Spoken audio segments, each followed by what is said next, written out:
pagelaran UISPP. Ini suatu konferensi yang diselenggarakan dari teman-teman Fakultas Interdisiplin dan Fakultas Ilmu Kesehatan bekerjasama dengan BRIN, juga bekerjasama dengan Museum Sangiran, dan kami mengundang ada 39 negara, ada peneliti-peneliti yang meneliti tentang bagaimana sejarah manusia dan peradaban itu diawali. Dan kami dengan Fakultas Interdisiplin, Fakultas Ilmu Kesehatan yang sudah merancang kegiatan ini ingin menunjukkan kepada dunia bahwa pusat peradaban itu juga ada di Nusantara. Dan dari kota Salatiga sebagai kota tertua di Indonesia kedua, di kampus kita, kampus UKSW juga ada tanda-tanda sejarah memang diawali dari tempat ini. Silakan. Apa saja Bu potensi sejarah yang bisa digali di sini, Bu? Ya, di UKSW ini ada satu situs namanya Lembu Nandini. Sejak zaman Hindu situs itu ada. Berarti kami menduga dan teman-teman sudah melakukan penelitian bahwa pendidikan yang saat ini ada di Kota Salatiga memang sejak dulu sudah ada dan sudah menjadi satu tempat untuk belajar menimba ilmu di sini.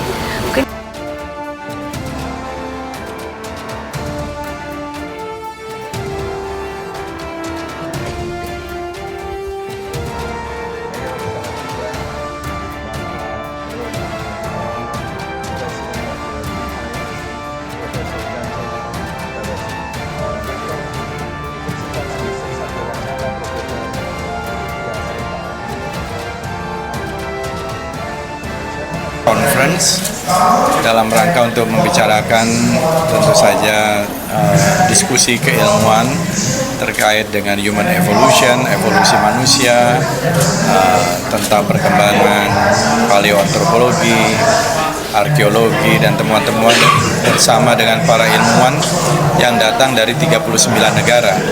Dan persiapannya sudah lama dilakukan. Tentu kami sangat mendukung kegiatan ini, apalagi Indonesia merupakan satu tempat yang banyak ditemukannya berbagai artefak yang terkait prehistorik ya, atau early civilization, awal peradaban manusia, mulai dari kita punya site yang sudah diakui oleh UNESCO yaitu Sangiran, dan juga di berbagai tempat yang lain. Kita harapkan diskusi ini juga membuat output hasil-hasil yang menarik gitu ya. Dan tadi juga saya menyampaikan bahwa dari temuan-temuan yang ada 50-60% fosil-fosil manusia purba, Homo erectus, Pithecanthropus erectus kan kebanyakan ditemukan di sini di Indonesia. Jadi mudah-mudahan juga didiskusikan satu teori yang selama ini sudah established, semuanya kan selalu out of Africa, seolah semuanya dari Afrika, padahal bisa saja juga dari daerah-daerah lain perkembangannya, termasuk migrasi dari peradaban itu. Jadi saya perkenalkanlah out of Nusantara gitu ya. Ini ya bahwa kita ini juga peradaban awal, mungkin kita ini tertua di dunia. Karena temuan-temuan itu termasuk di era yang puluhan ribu tahun lalu, di gua-gua purba ada rock painting atau rock art ya, cave painting, bahkan juga di tebing-tebing di Papua, di Kaimana, di Raja Ampat, luar biasa banyaknya. Jadi kita harapkan diskusi-diskusi tentang awal peradaban manusia seperti yang diselenggarakan di UKSW ini, kerjasama dari lembaga-lembaga, institusi-institusi keilmuan, dan para ahli terutama yang datang dari 39 negara ini bisa menambah satu pengetahuan baru, mungkin narasi-narasi baru, bahkan mungkin teori-teori baru. Culture practitioners, ladies and gentlemen, let me begin. How shall we live with what we have inherited? Indonesia is proud to host this gathering because the stakes are larger than our national heritage alone. It is the shared prehistoric survive, to cross the oceans, to tell stories, to work on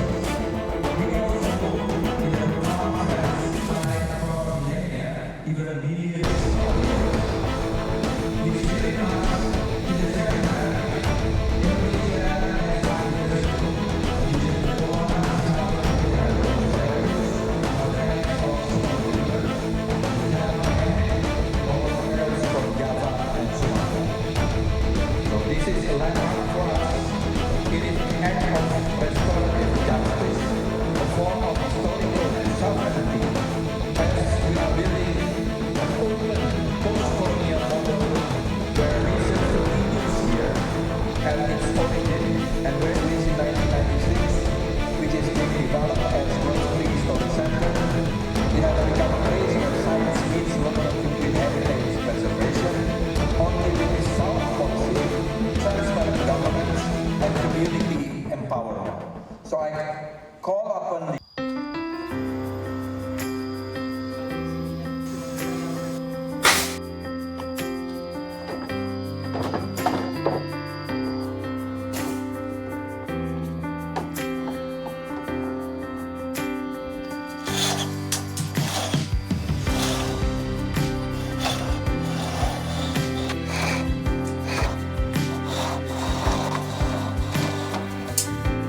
produk bambu di Banjarnegara. Kita bisa menghasilkan produk, salah satunya itu gazebo, kemudian furnitur yang dari bambu, termasuk di situ ada lemari, meja, kursi, dan lain-lain. Ada juga yang handicraftnya. Terus untuk Bambu Ayu sendiri berdiri dari tahun 2019 ya. Kita sudah mulai merambah pasar ke Eropa, terutama ada Belanda dan Prancis dari tahun 2020, walaupun masih underning kita untuk ekspornya. Tapi kemudian saya sangat berharap kedepannya di Banjarnegara ini bisa banyak sekali kita gali potensi-potensi, terutama untuk tukang-tukang bambunya yang bisa kita gabung untuk kemudian berkarya bersama. Saat ini bambu-bambu yang kita hasilkan salah satunya yaitu dari produk furniturnya sendiri, misalnya kayak kursi set ini, itu kita jualnya per unit ya, dalam arti per set. Kalau kemudian kita jual di lokal itu harganya biasanya sekitar 1.800.000. Kalau untuk kemudian kita jual di ekspor itu udah sekitar 3 jutaan.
yang